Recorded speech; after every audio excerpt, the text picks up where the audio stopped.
दोस्तों राधे राधे। आप सब कैसे हैं? उम्मीद है आप सब बहुत अच्छे हैं। मैं अपने यूट्यूब चैनल पे आप सभी को स्वागत करती हूँ। और दोस्तों आप सबके लिए एक गीत लेके आई हूँ, निर्गुण गीत। आप लोग को मेरा निर्गुण गीत कैसे लगा कमेंट में ज़रूर बताना। ज़्यादा से ज़्यादा लाइक करें, सब्सक्राइब करें, ज़्यादा से ज़्यादा शेयर करें। बहुत बहुत स्वागत है आप सभी का हमारे वीडियो में। चलिए सुनाते हैं।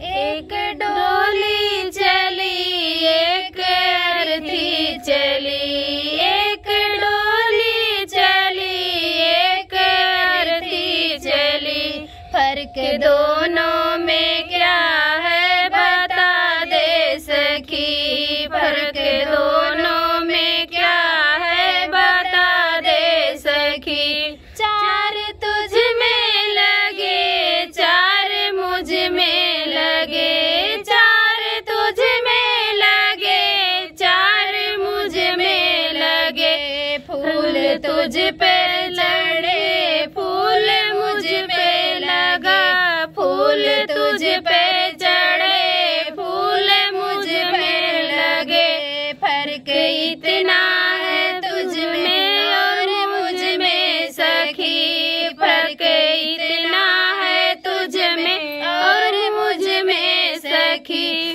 तू विदा हो चली, मैं अलविदा हो चली, तू विदा हो चली, मैं अलविदा हो चली।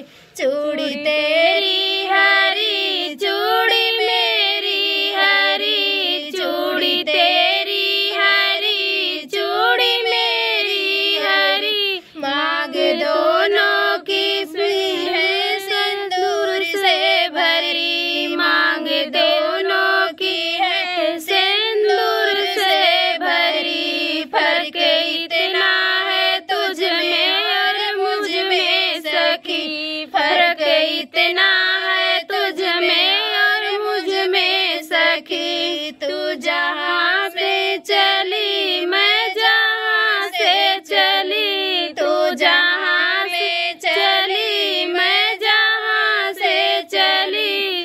तुझे देखे पिया तेरे हंसते पिया, तुझे देखे पिया तेरे हंसते पिया।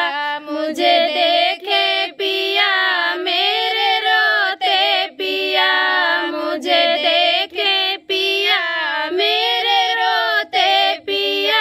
फर्क इतना है तुझ में और मुझ में सखी, फर्क इतना है तुझ में और मुझ में सखी। तू पिया से चली, मैं पिया से चली, तू पिया के चली, मैं पिया से चली।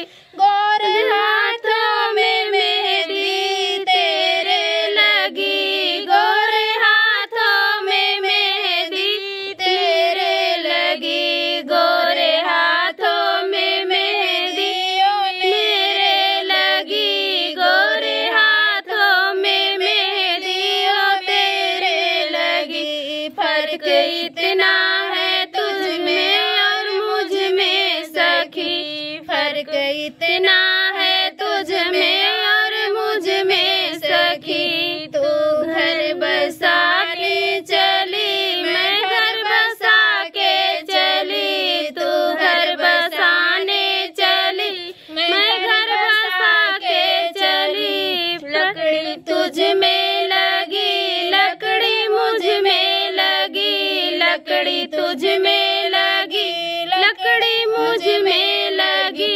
लकड़ी वो भी सजी, लकड़ी ये भी सजी, लकड़ी वो भी सजी, लकड़ी ये भी सजी। फर्क इतना है तुझ में और मुझ में सखी, फर्क इतना है तुझ में और मुझ में सखी। तू लकड़ी से चली, मैं लकड़ी में जली, तू लकड़ी से चली, मैं लकड़ी में जली। तू विदा हो चली, मैं अलविदा हो चली, तू विदा हो चली, मैं अलविदा हो चली। तो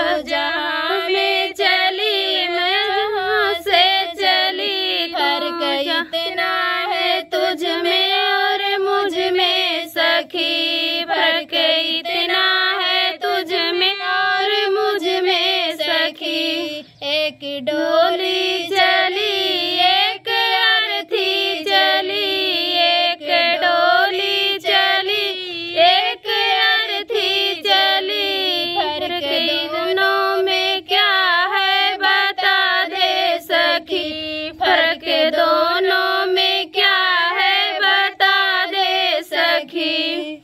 हेलो दोस्तों, ये मेरा निर्गुण गीत आप लोग को कैसा लगा कमेंट में ज़रूर बताना। फुल वॉच करके सुनिएगा। ये है पितरपक्ष, इसीलिए ये गीत गाई हूँ मैं।